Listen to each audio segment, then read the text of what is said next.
आज बात करेंगे CSF के बारे में, मतलब कि सेरेब्रोस्पाइनल फ्लूइड क्या होता है। अक्सर वीडियोस में बताते हैं कि इसकी जांच की जाती है, ये निकल जाता है, ये हो जाता है, वो हो जाता है। तो ये CSF है क्या, समझने के लिए वीडियो को पूरा देखें। उससे पहले रिक्वेस्ट है, चैनल को सब्सक्राइब नहीं किया तो प्लीज़ चैनल को सब्सक्राइब कर लें और वीडियो को लाइक भी करें अगर आपको पसंद आता है तो। दोस्तों CSF मतलब होता है सेरेब्रोस्पाइनल फ्लूइड, मतलब नाम से क्लियर है कि सेरेब्रो मतलब कि हमारा ब्रेन, स्पाइनल मतलब कि हमारी रीढ़ की हड्डी, और उसका फ्लूइड लिक्विड है जो कि इन दोनों के अंदर भरा हुआ है, लिक्विड है, ठीक है।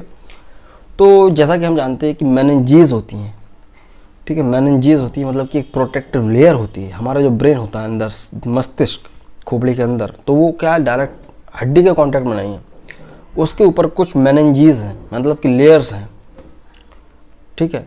वो ब्रेन को प्रोटेक्ट करने का काम करती हैं। इन्हीं मेनिंजेस के अंदर कई बार इन्फेक्शंस हो जाता है, मेनिंजाइटिस बोलते हैं उसे।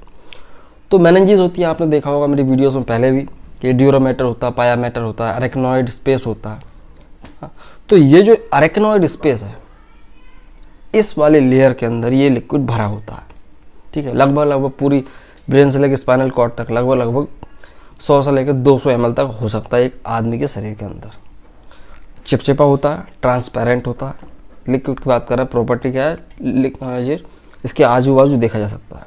इस बीकर में भर दो तो आप देख सकते हो पानी की तरह होता है। 99% तो ये पानी ही होता है, कुछ इसमें मिनरल्स और कुछ ऑर्गेनिक सब्सटेंस मिले होते हैं।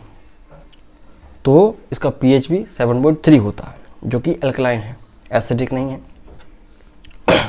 तो सब अरेक्नॉइड जो स्पेस है वहाँ पे ये फिल रहता है, और ये बेसिकली तो हमको चोटों से बचाने का काम करता है, ठीक है। शॉक एब्जॉर्बर की तरह वर्क करता है।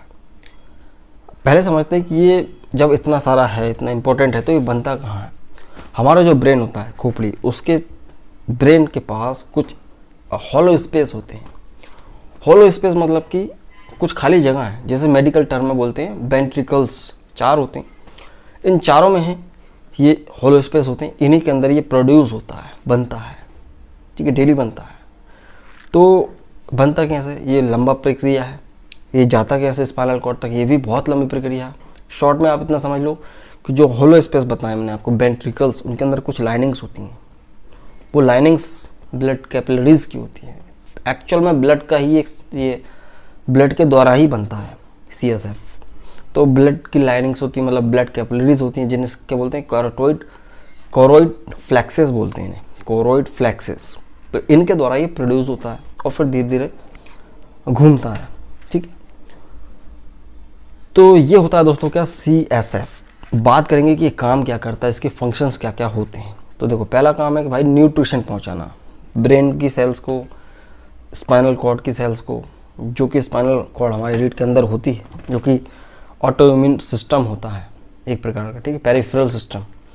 तो उसको न्यूट्रिशन प्रोवाइड करना, जैसा कि मैंने आपको बताया था कि इसके अंदर 99% तो पानी है, बचा हुआ क्या है, प्रोटीन है, फैट है, यूरिक एसिड है, कार्बोहाइड्रेट्स हैं, सल्फेट है, मिनरल्स हैं, पोटेशियम, सोडियम, ये सब इसके अंदर होता है। तो पहली चीज़ है न्यूट्रिशन प्रोवाइड करना। दूसरा क्या है, प्रोटेक्शन, शॉक एब्जॉर्बर की तरह वर्क करता है। हम अक्सर ऐसी गलतियां करते हैं, कई बार चोट लग जाती है सिर में या कैसे भी आदमी गिर जाता है, तो चाहे वो स्पाइनल कॉर्ड हो या वो उसका सिर, तो डेली कहीं ना कहीं इंजरी होती है, कोई छोटी मोटी इंजरी होती है। लेकिन ब्रेन तक ये जो शॉक है, मतलब झटका है या कोई भी चोट है, वो पहुंच नहीं पाती है। वो इसी कारण, क्योंकि ये एब्जॉर्ब कर लेता है शॉक को, मतलब धक्के को एब्जॉर्ब कर लेता है। तो ये अच्छी बात है, ठीक है। तो ये ब्रेन को और स्पाइनल कॉर्ड को सुरक्षित रखता है। अगर ये ना हो तो आदमी जी नहीं सकता, क्योंकि ऐसी चोटें तो बहुत लगती रहती हैं। तीसरा ये है दोस्तों कि ये एक ब्लड ब्रेन बैरियर की तरह वर्क भी करता है।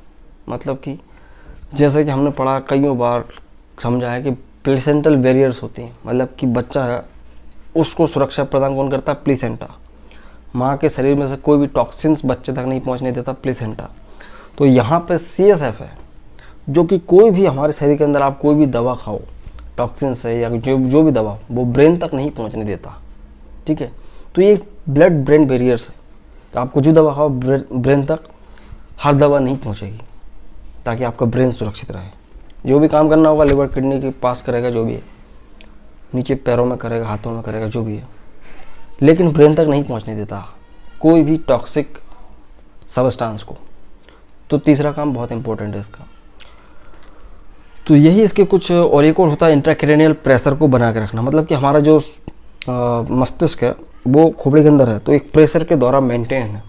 तो ये प्रेशर मेंटेन रहता है तो हमारा ब्रेन सही रहता है, तो प्रेशर को मेंटेन करता है। बात यहाँ पे आती है कि CSF की जांच क्यों की जाती है और कैसे की जाती है। कई बार आपने सुना होगा कि CSF की जांच हुई, तो डायग्नोसिस करने के लिए बहुत सारी चीज़ें होती हैं। तो इसके CSF के डायग्नोसिस हमें पता क्या क्या चल सकता है। पहली चीज़ तो जाहिर सी बात है, ब्रेन के अंदर कोई भी बीमारी होगी तो CSF में आई जाएगी, ठीक है ना, क्योंकि वो लिक्विड बह रहा है, ब्रेन तक जा रहा है और बह रहा है।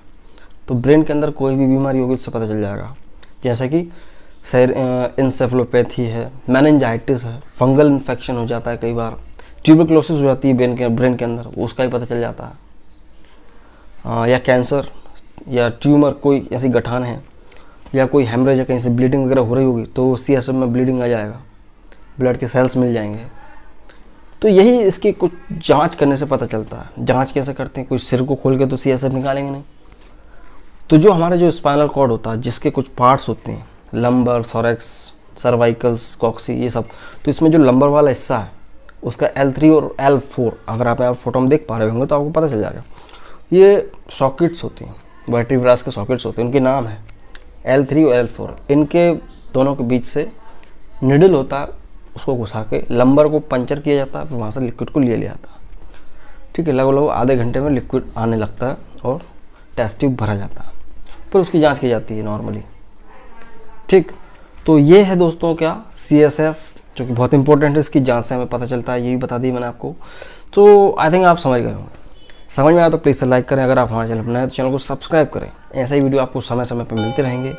तो आप देख रहे थे ज्ञानियर द मेडिकल चैनल, मैं हूँ शिवम। तो मैं मिलता हूँ अगली वीडियो में दोस्तों। जय हिंद, वंदे मातरम।